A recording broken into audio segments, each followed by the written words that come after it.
มาเลย đi từ ban tóc ai เลยตักเลยไหมหน่อยเลยโอ้cái đền đỏ ôn thái tóc hơi luôn ai nhá con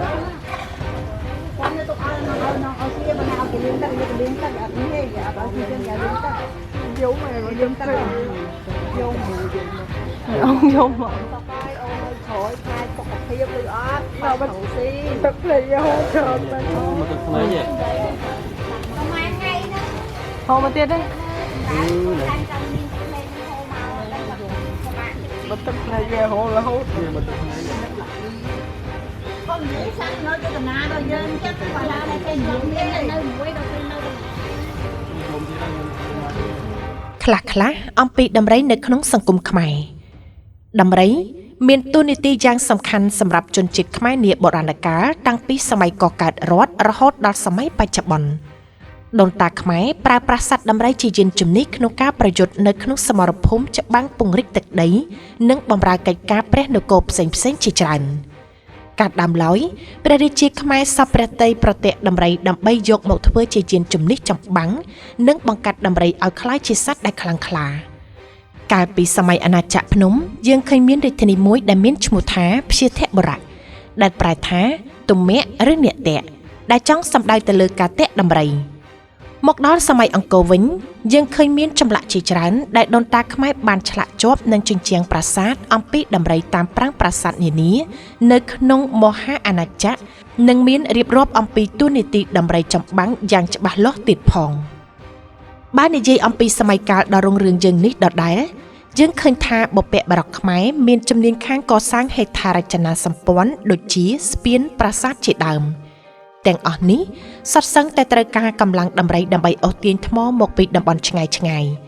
មានការឆ្លាក់អំពីដំរីជាច្រើននៅតំបន់អង្គរនេះដដែលពិសេសនៅលានជលដំរីដែលយើងឃើញមានសកម្មភាពជាច្រើនអំពីដំរី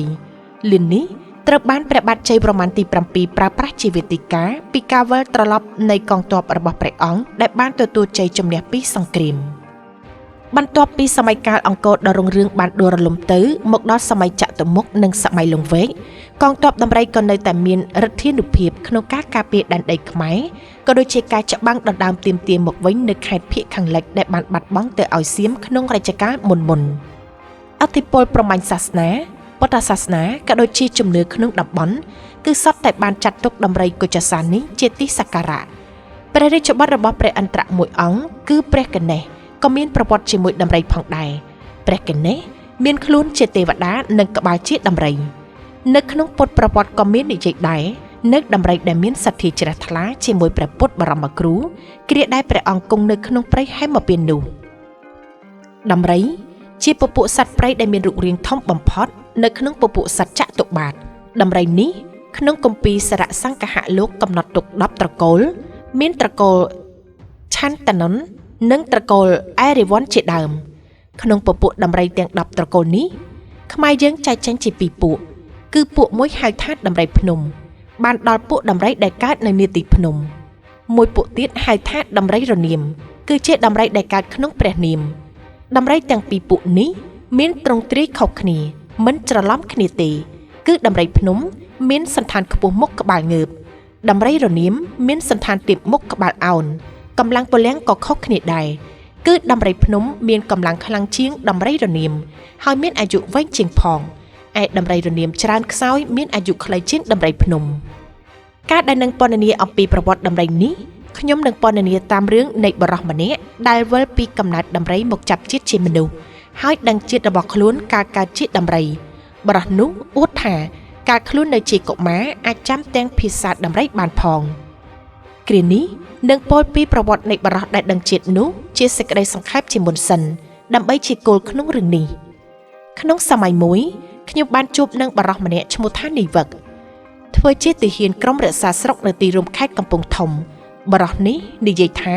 ខ្លួនទៅនឹងវិលពីកំណើតដំរីមកចាប់ជាតិជាមនុស្សក្នុងបច្ចុប្បន្ននេះអស់លោកអ្នកដែលធ្លាប់ទៅធ្វើរាជការនៅទីរួមខេត្តកំពង់ធំកាលពីឆ្នាំ1920ដល់ឆ្នាំ1925គង់បានជ្រាបឬបានស្គាល់នីវឹកនោះជាពុំខាននីវឹកនេះ ជាមនុស្សមានសន្តានទ្រង់ទ្រាយបែបភាពគួរឲ្យជឿថាទើបនឹងវិលមកពីសត្វដំរីមែនព្រោះសន្តានក្បាលមានទំនងដូចក្បាលដំរីម្រាមដៃនិងម្រាមជើងធំធំខ្លីៗដំណើរដើរយោខ្លួនយល់ក្បាលដូចដំរីនាយវឹកអត្ថាធិប្បាយថាការខ្ញុំកើតជាដំរីជាសត្វដំរីភ្នំខ្លួនខ្ញុំជាដំរីមានភ្លុកមានបងឈ្មោលមួយជាដំរីស្ដមានម្ដាយមួយមេម៉ាយតែកើតក្នុងព្រៃភ្នំណាខ្ញុំមិនស្គាល់ទេខ្ញុំនិងបងបានគិតគ្នាពិចារណាសង្វេគចិត្តអាណិតដល់មេដាដែលចាស់ជរាដែលរកអាហារល្អឬឆ្ងាញ់ពិសាឲ្យពេញបរិបូរពុំបានព្រោះនៅក្នុងវងធំអាហារទាំងឡាយដូចយ៉ាងទំពាំងទល់ដីមើមឈើនិងផ្លែឈើជាដើមដំរីស្ទាវដណ្ដើមយកអស់ខ្ញុំព្រមទាំងបងទ្រាំនៅក្នុងវងធំនោះពុំបានក៏បបួលបងប្អូននាំម្ដាយបែកចេញពីវងធំទៅរកស៊ីក្នុងព្រៃឆ្ងាយពីវងដំរីឯទៀតមានកាលសម័យថ្ងៃមួយខ្ញុំនាំម្ដាយចេញទៅរកស៊ីក្នុងព្រៃស្រាប់តែមានព្រានបាញ់កាំភ្លើងពីចុងឈើមកត្រូវខ្លួនខ្ញុំតែក្នុងខណៈដែលត្រូវគ្រាប់នោះខ្ញុំគ្មានស្មារតីដឹងថាខ្លួនត្រូវគ្រាប់ទេព្រោះការលឺសូរកាំភ្លើងនោះខ្លួនខ្ញុំនិងបងខ្ញុំព្រមទាំងមេដារត់ចេញពីនោះដោយប្រញាប់ប្រញាល់លុះខ្ញុំរត់ឆ្ងាយបន្តិចទៅក៏នឹកឃើញថានៅទីដែលលឺសូរកាំភ្លើងនោះអាត្មាអញបានឃើញដំរីមួយដួលស្លាប់កាលនឹកឃើញដូច្នោះខ្ញុំក៏វិលទៅកាន់ទីនោះវិញតែម្នាក់ឯងកាលខ្ញុំទៅដល់ក៏ឃើញដំរីមួយមានភ្លុកដួលស្លាប់ខ្ញុំខំសម្លឹងមើលខ្មោចដំរីនោះក៏ឥតមានស្គាល់សោះខំមិនអស់ចិត្តក៏ចូលទៅចាប់លើកខ្មោចដំរីនោះត្រឡប់លើជាក្រោមដើម្បីពិនិត្យមើលឲ្យច្បាស់ក៏នៅតែមិនស្គាល់ខ្ញុំក្រឡេកមើលទៅចុងឈើឃើញព្រានព្រៃម្នាក់អង្គុយលើបង្គាបឈើដៃកាន់កាំភ្លើងខ្ញុំនឹកផ្ដួចក្នុងចិត្តឡើងថាព្រាននេះហើយជាអ្នកធ្វើអត្តឃាតបើដូច្នេះអាត្មាអញនឹងនៅរងចាំធ្វើមនុស្សឃាតវិញជាការសងសឹកគ្នា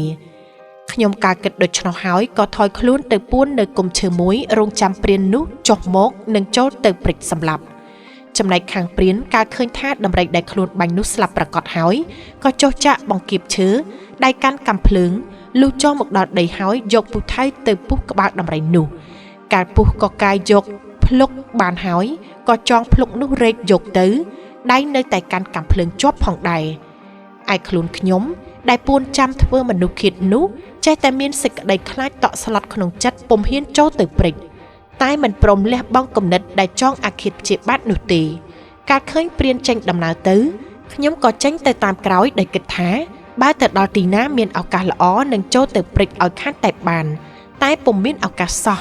លុះតាមទៅដល់រាបដល់ផ្ទះព្រានក៏ចូលទៅក្នុងផ្ទះខ្ញុំក៏ថយទៅនៅព្រៃចេកខាងក្រោយផ្ទះតែមិនឆ្ងាយប៉ុន្មានទេព្រោះព្រាននិយាយការអ្វីៗក្នុងផ្ទះខ្ញុំឮទាំងអស់ដែលចង់ចិត្តថាឲ្យតែព្រានចុះពីផ្ទះកាលណានឹងចូលទៅសម្លាប់ក្នុងរាត្រីនោះខ្ញុំបានបរិភោគផ្លែចេកនិងដើមចេកក្នុងចំការនោះខ្ទេចខ្ទីអស់លុះព្រឹកឡើងខ្ញុំឮព្រាននិយាយថាចុះចេកអញថ្ងៃនេះក៏ស្រពោនទុំស្លឹកពាសពេញទាំងចំការដូច្នេះជាហេតុមានអ្វីឬលុះកន្លងចូលរាត្រីគម្រប់2ខ្ញុំចូលទៅរុះផ្ទះព្រាននោះ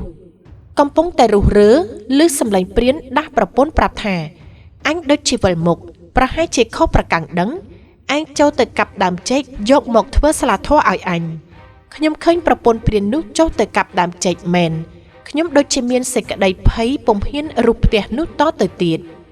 លុះដល់រាត្រីគម្រប់3ស្រាប់តែខ្ញុំភ្លេចបាត់ស្មារតីពុំដឹងថាខ្លួនទៅនៅក្នុងទីណាគឺចូលទៅចាប់កំណាចក្នុងផ្ទៃប្រពន្ធព្រានតអំពីនេះទៅនឹងរៀបថយទៅនិយាយអំពីប្រពៃណីនៃសត្វដំរីតាមសម្ដីនាយវឹកឡើងវិញសត្វដំរីកាន់ប្រពៃណីសុចរិតពិតត្រង់មានធម៌សម្បត្តិដ៏បរិបូរណ៍គឺដំរីញីទាំងឡាយដែលនៅក្រមុំមានសេចក្តីជឿស្មោះត្រង់នឹងមេដាបេដាពុំហ៊ានប្រព្រឹត្តអនាចារក្រៅកន្លងធម៌បើនឹងយកប្តីលុះតែមេដាបេដាយល់ព្រមទុកដាក់ឲ្យទើបយកមុននឹងប្រគល់ខ្លួនធីតាឲ្យកាន់ត្រកូលស្វាមីនោះមានធ្វើពិធីមួយដ៏សំខាន់គឺប្រជុំពួកដំរីដែលជាញាតិមកប្រាប់ឲ្យយល់ព្រមគ្នានៅទីបឹងឬជ្រោះណាមួយលុះព្រមព្រៀងធ្វើពិធីមង្គលរួចហើយដំរីគូសវាសនាំគ្នាចុះទៅក្នុងបឹងឬក្នុងជ្រោះដើម្បីឲ្យពួកដំរីចុះបាច់ទឹកឲ្យក្នុងមួយឆ្នាំដំរីទាំងឡាយក្នុងសកលលោកត្រូវទៅឡើងអ្នកតាម្ដងទោះបីទៅរកស៊ីឆ្ងាយក្តីចិត្តក្តីក៏ត្រូវចូលទៅប្រជុំគ្នាឡើងអ្នកតាមួយថ្ងៃឯអ្នកតានោះមានរូបសន្តានទ្រង់ទ្រាយដូចមនុស្ស តែធំប៉ុនដំរីសាអង្គុយពេនភ្នែននៅលើកំពូលភ្នំបែរមុខទៅទិសខាងកើតដំរីទាំងឡាយចូលទៅថ្វាយបង្គំអ្នកតាម្នាក់ម្ដងពេលដែលដំរីក្រាបសំពះនោះអ្នកតាប្រាប់ថាឆ្នាំនេះត្រូវឲ្យដំរីបរិភោគដើមឈើនេះជាថ្នាំដំរីទទួលបានហើយក៏ថយចុះទៅវិញរួចដំរីណាដែលមានអាយុសង្ខារគ្រប់កំណត់និងមរណៈក្នុងឆ្នាំនោះមិនអាចនៅរស់ដល់ពេលចូលថ្វាយបង្គំលើកក្រោយទៀតបានទេអ្នកតាក៏មិនបានប្រាប់ថ្នាំឲ្យដំរីនោះបរិភោគទេគ្រាន់តែធ្វើអាការៈឲ្យសញ្ញាដែលលើកដៃដាក់លើស្មាចង្អុលទៅក្រោយគឺចង្អុលទៅខាងលិចភ្នំដំរីនោះក៏ស្រក់ទឹកភ្នែកហើយចុះទៅតាមដៃអ្នកតាទៅពួកដំរីដែលជាកូនចៅឬមិត្តសម្លាញ់ឃើញដូច្នោះក៏សម្ដែងអាការៈផ្សេងដើម្បីថ្លែងសេចក្តីសោកស្ដាយ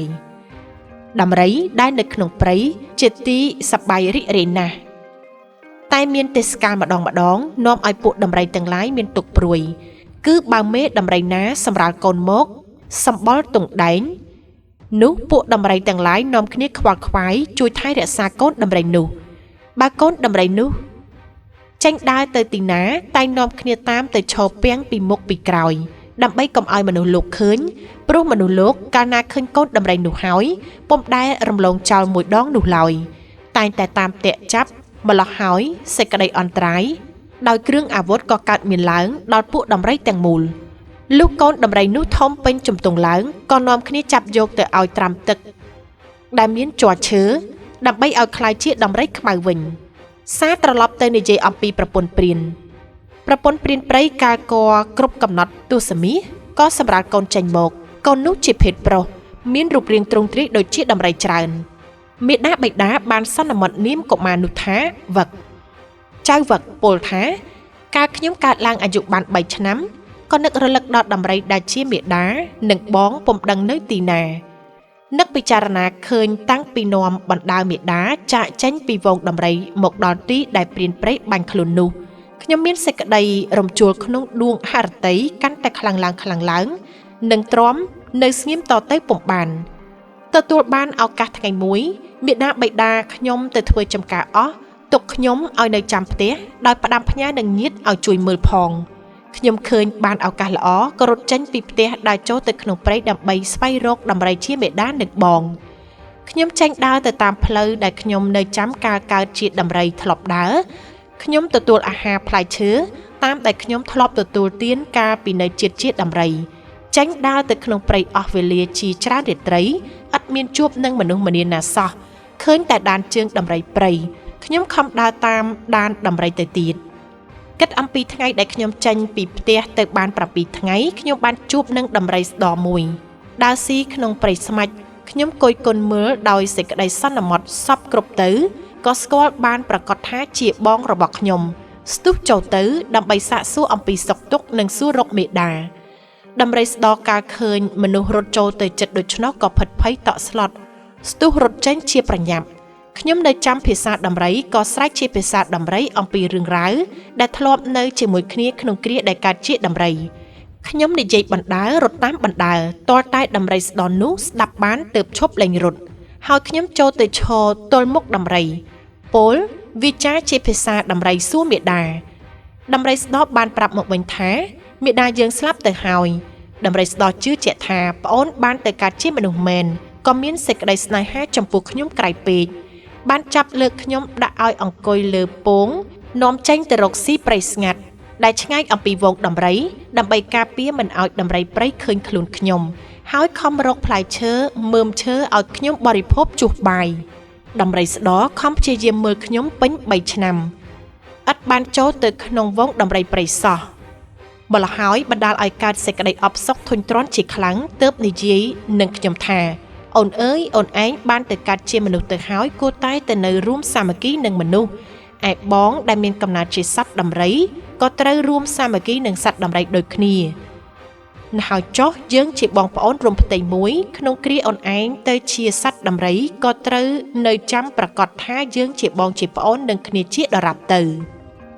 ខ្ញុំបានតបទៅវិញថាខ្ញុំទទួលស្ដាប់ទាំងអស់ពាក្យដែលបងនិយាយទាំងប៉ុន្មានបើដូច្នោះសូមបងជូនខ្ញុំទៅទីលំនៅវិញខ្ញុំនិងដំរីស្ដបានសម្ដែងសេចក្តីអាឡោះអាល័យគ្នាជាពន់ពេក រួចទើបដំរីស្ដោចាប់លើកខ្ញុំដាក់លើពង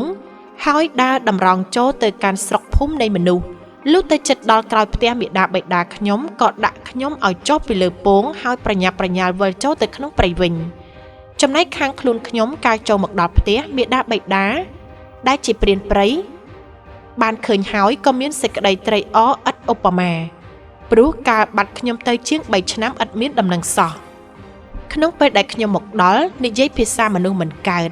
ព្រោះការខ្ញុំឃ្លាតពីមេដាបេដាទៅនោះនៅតូចណាស់ភាសាមនុស្សទើបតែចេះបន្តិចបន្តួចខ្ញុំស្ដាប់ពាក្យមេដាបេដាដែលសាកសួរបានខ្លះមិនបានខ្លះតែខ្ញុំនិយាយតបវិញមិនកើតលុះកន្លងទៅ3ទៅ4ខែទើបនិយាយរឿងរ៉ាវដែលពោលហើយនេះជាភាសាមនុស្សប្រាប់មេដាបេដាបានចៅវឹកនេះលុះអាយុពេញការបានចូលធ្វើជាទាហានក្រុមរក្សាស្រុកនៅទីរួមខេត្តកំពង់ធំឈ្មោះនេះតែនិយាយរឿងរ៉ាវរបស់ខ្លួនចប់កាលណាតែលើកដៃសំពះសុំឲ្យបានទៅកាត់ជាសត្វដំរីវិញព្រោះពុំពេញចិត្តនឹងសេចក្តីចង្អៀតចង្អល់របស់មនុស្សលោកសោះអំពីរឿងប្រវេណីរបស់សត្វដំរីនេះនៅមានម៉ម្នាក់ឈ្មោះម៉សុកជាម៉ជន់ចាស់គាត់និយាយថាសត្វដំរីកាន់កិរិយាមួយប្លែកពីសត្វចតុបត្តិដតីគឺនៅគ្រាដែលសត្វដំរីរួមប្រវេណីនឹងគ្នាពុំបានប្រព្រឹត្តដោយសត្វទាំងពុងទេប្រព្រឹត្តបែបយ៉ាងមនុស្សទៅវិញថាសត្វដំរីញីនិងដំរីឈ្មោលកាលណាមានសេចក្តីស្រឡាញ់គ្នាជាប្រកបមុននឹងរួមសង្វាសស្ការគ្នាតែងនាំគ្នាទៅរកនាទីដីដែលមានភាពខុងកណ្ដាលដើម្បីដេកផ្ងាបានដោយស្រួលតែមុននឹងប្រះខ្លួនដេកនៅក្នុងក្រហងនោះត្រូវដំរីឈ្មោលធ្វើកិច្ចសម្បត្តិសច្ចាប្រណិធានចំពោះមុខដំរីញីនោះសិនតាមលក្ខណៈប្រវេណី3ប្រការគឺប្រការ1កាលណាស្ការគ្នារួចត្រូវជួយលើកឡើងវិញប្រការ2បើមានអាសន្នអន្តរាយដោយសត្វខ្លាឬព្រានព្រៃមកទាន់ត្រូវនៅជួយការពារគ្នាគ្រាដែលអស់ជីវិតមិនរត់ចោលគ្នាប្រការ3ត្រូវទុកការរួមសង្វាសគ្នានេះជាដំបូងនេះជាគោលថានឹងមិនទៅស្នេហានឹងដំរីញីដតីលុះត្រាតែអស់ជីវិតរបៀបដែលស្បត់នេះត្រូវដំរីឈ្មោលស្បត់បែរមុខចំពោះទៅរកព្រះអាទិត្យលុតចង្គង់លើកប្រមោយឡើងថ្វាយបង្គំព្រះអាទិត្យ3ដងទើបដំរីញីព្រមព្រះខ្លួនដេកទៅក្នុងក្រហងបានជាជាប់កិច្ចសម្បត្តិដូច្នេះព្រោះដំរីញីនឹងក្រោកឡើងខ្លួនឯងវិញពុំរួចដោយហេតុទីដកខ្ពស់ខាងឆ្វេងនិងខាងស្ដាំលុះតែដំរីដូចគ្នាជួយលើកទើបក្រោករួចយោងតាមគេហទំព័រ mentalfloss.com សត្វដំរីគឺជាថនិកសត្វលើដីដែលមានទំហំខួរក្បាលធំជាងគេនេះគឺជាចំណុចមួយចំនួនដែលបង្ហាញពីភាពវៃឆ្លាតរបស់សត្វដំរីទី1វាអាចវែកញែកពីភាពខុសគ្នារបស់ភាសាមនុស្សបានដំរីអាហ្វ្រិកអាចដឹងពីភាសាខុសគ្នានិយាយដោយក្រុមមនុស្សខុសគ្នាគេសិក្សាលើចំណុចមួយនេះដោយថតយកសម្លេងពីប្រជាជនពីរក្រុមដែលរស់នៅក្នុងទ្វីបអាហ្វ្រិកគឺប្រជាជនម៉ាសៃនិងប្រជាជនកាំបាម៉ាសៃជាប្រជាជនដែលមានប្រវត្តិសម្លាប់ដំរីប៉ុន្តែប្រជាជនកាំបាមិនមានទម្លាប់សម្លាប់ដំរីនោះទេ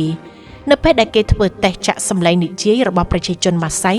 ដំរីបានបង្ហាញអារម្មណ៍ភ័យខ្លាចនិងរត់ចេញពីប្រភពសម្លេងនោះតែនៅពេលដែលគេចាក់សម្លេងប្រជាជនកាំបាដំរីមិនបានបង្ហាញអារម្មណ៍ភ័យខ្លាចអ្វីនោះទេទី2ដំរីអាចប្រើប្រាស់ឧបករណ៍មួយចំនួនបានកាលពីឆ្នាំ2010ដំរីអាស៊ីមានអាយុ7ឆ្នាំឈ្មោះថាកាន់ដុល្លារបានធ្វើឲ្យអ្នកស្រាវជ្រាវភ្ញាក់ផ្អើលយ៉ាងខ្លាំងគេបានដាក់ចំណីនៅលើដើមឈើខ្ពស់ដោយដំរីមិនអាចឡើងដល់ប៉ុន្មានថ្ងៃក្រោយមកកាន់ដុល្លារបានរកនឹកប្រើប្រាស់ប្រអប់ជ័រធំមួយដែលវាអាចឡើងជាន់យកចំណីលើដើមឈើនោះបានដោយជោគជ័យទី3ដំរីបង្ហាញពីអារម្មណ៍ស្រឡាញ់កក់ក្ដៅរបស់វាដំរីអាស៊ីផ្ដោតសេចក្តីថ្នាក់ថ្នមរបស់វានៅពេលដែលដំរីដទៃមានបញ្ហាអារម្មណ៍វាប្រើប្រាស់ប្រមោយស្ទាបអង្អែលនិងបញ្ចេញសម្លេងតិចៗក្នុងន័យបង្ហាញពីសេចក្តីស្រឡាញ់ទី4សត្វដំរីមានការចងចាំល្អណាស់ក្នុងទ្វីបអាហ្វ្រិកនៅពេលរដូវផ្លាស់ទីមកដល់ដំរីអាចចងចាំផ្លូវដែលវាធ្វើដំណើរជាច្រើនគីឡូម៉ែត្រដំរីខ្លះទៀតអាចនៅចងចាំគ្នាបានទោះបីបែកពីគ្នាយ៉ាងយូរក៏ដោយទី5វាចេះគ្រប់ដំរីគ្នាវាដែលស្លាប់ទៅដំរីមួយចំនួនត្រូវបានគេឃើញឈរចិត្តដំរីក្នុងគ្រួសារដែលបានស្លាប់ពេលខ្លះវាប្រើប្រាស់ប្រមោយរបស់វាទៅស្ទាបដំរីដែលស្លាប់វាធ្វើដូចនេះជាច្រើនម៉ោងនេះបង្ហាញថាដំរីជាសត្វដែលចេះមានអារម្មណ៍ខ្លោចផ្សានឹករលឹកនិងសោកស្ដាយដូចមនុស្សដែរបានហើយបាត់ពួកម៉ាអញកូនបាទឡាក់ពីបាទ ôi bà lạc kia Bắt mà nó uống dùng đặng nó làm mà bố lạc khơi làm mà bố lạc khơi làm tập nghề chứ nó trên mặt khơi ngay là kia không nên thôi mình thì nhìn ngon được cái bạn ơi man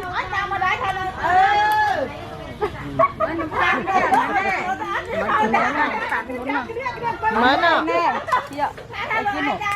đâu con man con môn ông đạo máu hay là nó chọc ra nó một chiếc mấy nha man con mà ơi chị trai nó phang man ơi xi tăng sờ bóng man ơi bạn lạc kia ba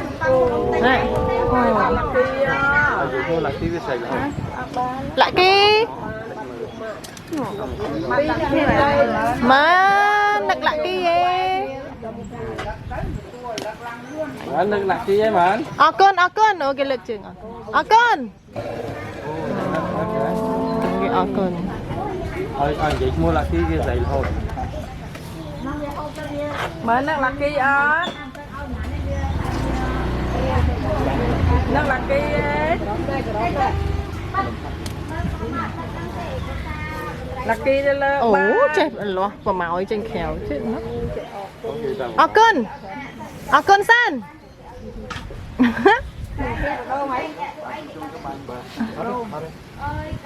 hai mấy dâu màu này mà nè đâu ít anh cái sấy ít biến nắc lắc tí bây giờ xí tê môi nắng chẳng tí ngay ở tất nhâm mau mà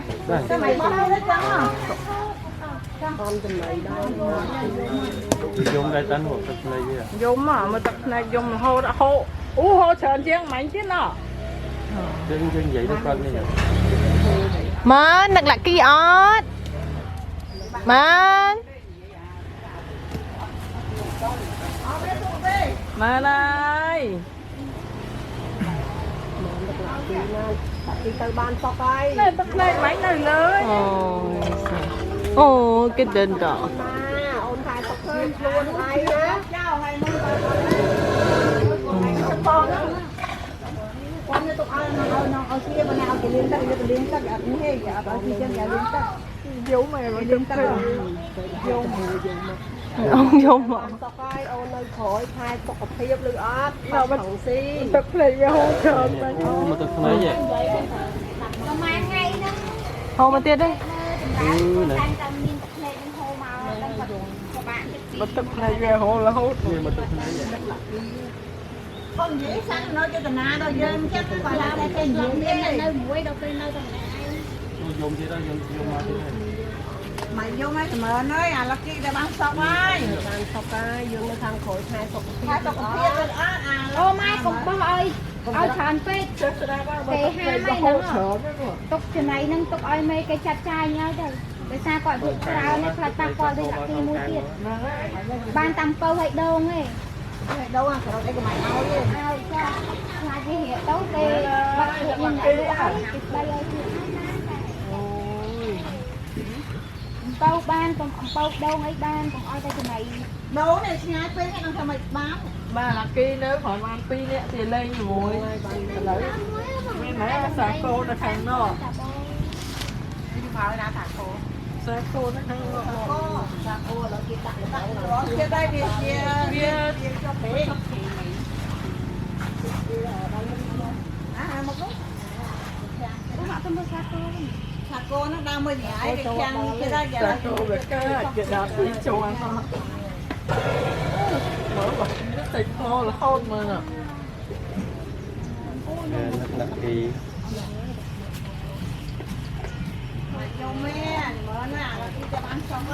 mà hia từ con này mất thêm ạ tại sao tập tiếp mà dùng một son thà nó có con này gì ạ bây giờ mà thằng đó bây giờ đó là đâu này đó là ra cho con câu ấy thật lòng câu mà mình câu thanh được đâu nhưng mà câu con mấy tập này gần tí cho nó lò lọc hưởng lọc khí tập này vô màu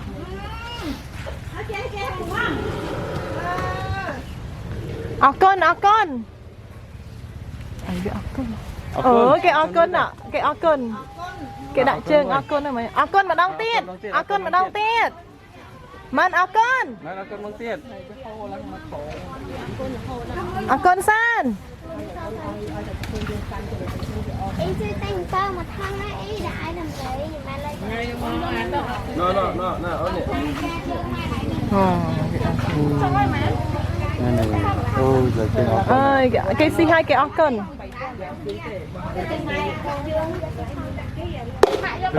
bay việc bay đồng ồ hình như vậy dùng thôi nè dùng tại có là đi free không mẹ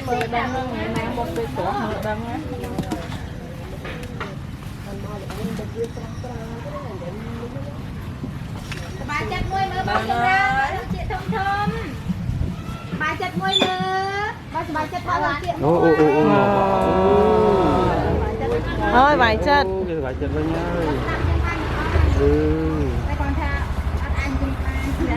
nặng lại cây ớt rồi mới nặng lại cây ớt nặng lại cây đế tục cả tục tới nhé lại cây ban tóc hơi đây thì chị sẽ đáp được bỏ được chuyện ôi ôi ngày nay còn ai chấm ran chấm ran hóa môi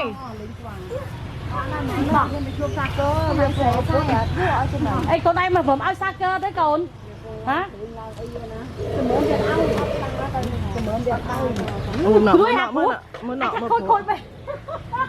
một phú họคนดูแลกีจังเอาแต่อ้อเราผัวตะม้วนดาวมองไอ้ทุกทางซาเกอร์ได้บางคนต่อพุ่งไอ้คนไอ้มันเอาซาเกอร์ได้ก้นอย่างเรามันก้นเตี้ยลูกเป็นไรจริงช่วยทั้งหมดเลยเราได้เนี่ยเอาซาเกอร์ได้มองไอ้ยั่วมีกระดานมีที่นี่เนี่ยเชื่อมองอ่ะเชื่อเอาไรเงี้ยบ้างอย่างไรโอ้ทำไมเอาถึงไรchinhมาให้tangยังล้มnữa chắc tang đồng đấy thằng này đục phát đểนี่จานางให้cái rồng đua lênจานางให้rồng đây cái bao tôi lục phát rồi tôi lục phát thômจานาง nào mà lục phát thôi ủa cứ làm đấy tụi ai chơi làm đấy bông hai tụi ai chơi mà bỏ làm đấy chú ruông lại bà mỗi thôn ấy có mua Trà Nam จานาง bà Trà Nam nó là du 3 năm bên đầm đòn bà còn mà đòn thì ní ở môn ôn lồng thạch còn ta còn màu nó từ bố con sâu miên là xô lại còn bên lồng thạch còn màu hay là bấy ban thì xô Trà Nam đấy màu được nhưng mà bà thấy mỗi tôi nó mua lồng thạch ở lại còn miên là du đọc bay khai cả lăng này ngày hay môn bạc quất bay rồi chấp sắp lô và tiền màu từ bố nó còn miên là môn mà rơi sang bay lần bay rồi học sắp lô chia này làm cái giờ cái lô chưa nữa bà thầy cái này nó còn màu tịch hạt của đôi cái đi từng tì môi màu được xa tròn chẹt kế môi màu được xa vùng bên châu vùng bên vùng đai được xa cho xì chân này ở phía vùng đai từ bên bàn tứ rồi phơi từ bên khơi và chất được nông cá lô thì chẳng cái kháng co đi cá xong nói đường ray nó lọc từ ray bên bàn tay đường ray nó bắt tới nơi xì bậc kê hái buôn nông ca cái nông ngò xì đây các bạn rót vào ray chơi nông ông ca sập quan nông bậc ray bạn đuôi giờ cho nên mà đặt được một vào đó sẽ ngày chừng mốt cho đang tròn tiền khi lại ba ray hôm ní cái xì này cũng thấy đây tại còn lồng phát nơi phải chẳng còn ai chơi cuối ba và trường như thuộc có chừng mốt thằng cáiคือlão một ngày còn bao từ đó cô chỉ riêng rồi bay mau mà đó bao mà đó nó ông buôn lịch chiền và thấy trao trao sao từ đó cô nó một ngày pram một con cả la từ đó cô đuôi mình đầy pi và bao từ đó cô đuôi mình đài đang hay đang đi quan mà đó là lấy cứ từ tua ta cả ô tô thom đang đi chặt tao của cô đó là các tất cả miền muôn thị chúng ta trường qua đuôi hai tại là nhiều bom ôn viên và bao nhiêu những đuôi từ và thầy xong dùng riêng sạc bằng tay nó quạt luôn này ta là dục về rồi mình nuôi riêng này ai quen trên nuôi riêng và đây việc bánh với cái đôi nuôi riêng này còn mấy năm bàn tôi phải dùng cả lạc ký quạt viên chỉ như rộp tray lạc ký quạt mau bị khai hoặc không tại quạt mau để xa đo không tầm áo tăng kia chứ không còn bảy khai để dùng hạt lại và còn mau đo đi nó là xa kia sầm lầm này có hay gì cái thái hàng rồi tập ba bây giờ đáng mình ông ca đặc biệt quan đáng có tôi sẽ mua lạc ký dòng đặt nơi không tầm áo gặp tăng tiền màu nhóm nhà mơ cầm ra hay đừng thu và nơi tí ní miền ở lớn miền ở bán điện càng mưa tu riêng kế cả lẹ chẳng càng nghe đó dương trâu trên tầng ốc nè tầm bay ở chui sầm rùa kia nào nè còn sầm ra miền tây đây lạc ký như đây gì thế lạc ký nhưng mà không con như nên đang ấy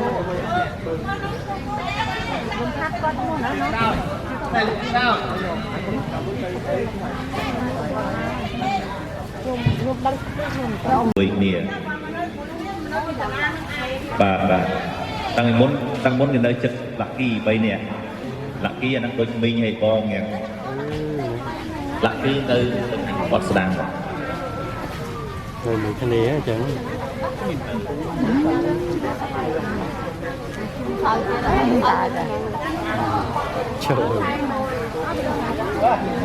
tăng thì lạc kỳ đấy cuộc hàng nhóm tranh đầm ray nó quay từ lên trời và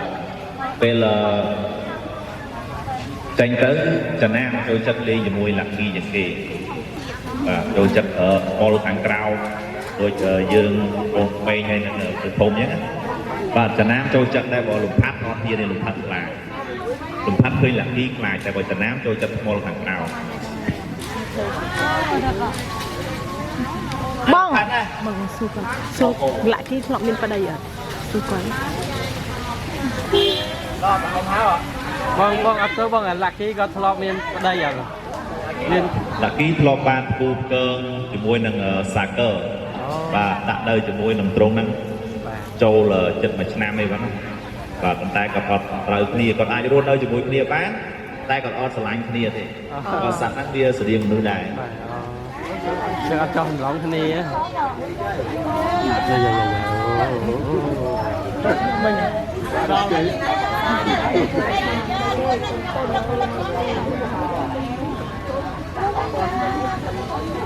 cái nó lồng ăn thì bao con vậy đấy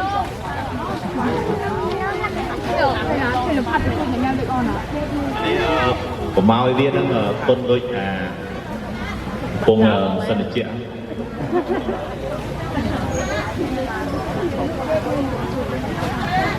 sao nữa và thấy sang tầm ray ní con viên ở hàng một con viên tập đi đã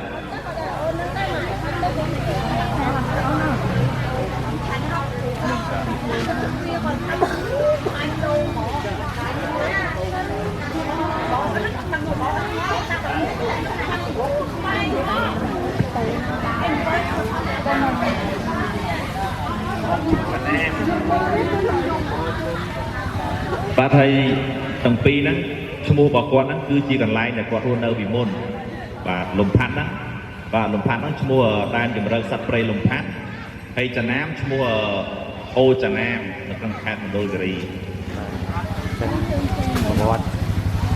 mua từ lồng khát đã tam đồng bon để giờ màu thầy trần ám tôi giờ đã tam mua đồng bon để giờ có trên mà để từng đi cái gì bảo bót mua lồng khát thầy nó trần nào còn là tôi chưa gọi thầy hiền có thể là tích tại tôi giờ là còn bà miền ảnh hưởng sau đi miền chủ ta ba là chẳng chẳng ngày ăn mình còn nhìn độc mình và bằng thầy là khíคือบึกบางบางอย่างนั้นคือกอดหลบดูai miền vào đây đấy bà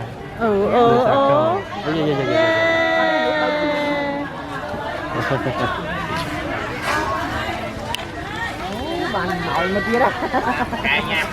bong nhi từng pi mền rất là nhiều rất là nhiều cái đa taបាទចំណៃដែលពូមីងបងប្អូនឲ្យទាំងអស់ហ្នឹងអាចទៅវាស៊ីស្អែកទៀតដោយសារស៊ីអាហ្នឹងទាំងអស់ក៏ល្អដែរ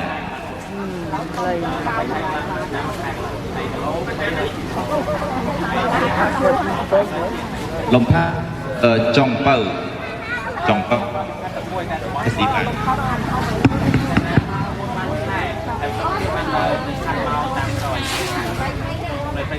chơi kia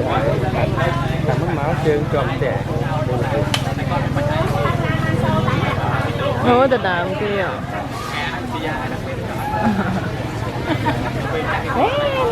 nè đầu to cái là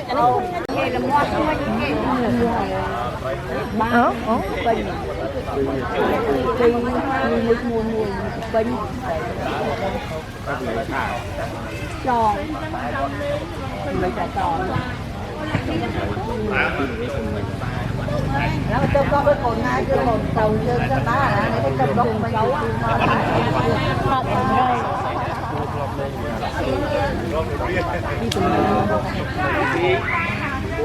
sekarang tanah aku ngomong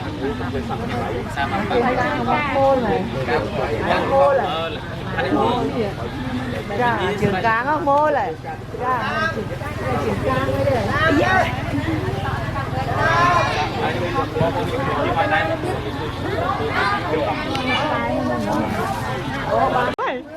mới được này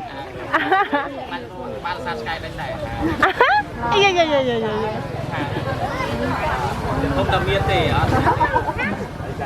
quay ngoài lỗ cái gì kia thì ngon có một tao dần dần cái tóc này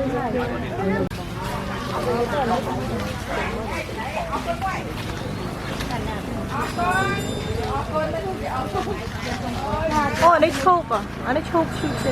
ở trong thịt ui trơn quý hả? Tôi bảo hả? Tôi bảo trên khỏi như thế này chả hay men con trên cái phần chốt không mà nó thổi gì nhỉ? bon khoang thu ba này thật tuyệt ơi dụ về đây ngầu ngọ hành bánh cái mặt này cù về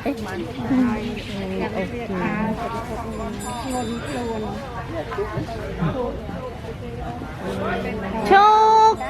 ôi chụp lực chơi ngập trong buổi chứ mà sự tối chỉ là chứ này mình hiền thiệt này chơi khơi cái chứ đây ngựa sang đây sang quay thằng ọc lên đây mà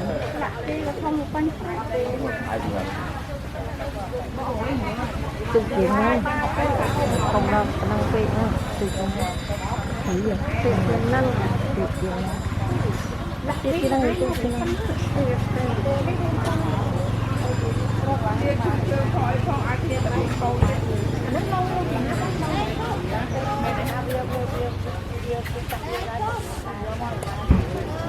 chả năng gì mở mơ u nổ ngược gì hai lần lần của bạn nữ dương cho người ta thật thật đó chứ hỏi ai cho một lồng để ép lại cái suy sợ ngày năng cái ban từ này sợ chứ bán bó bố sao thì lại đi cô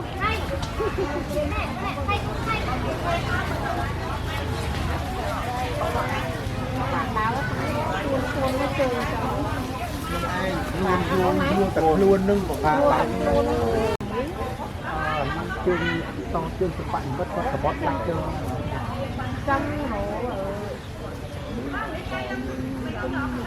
ủa à chiếc thân bọc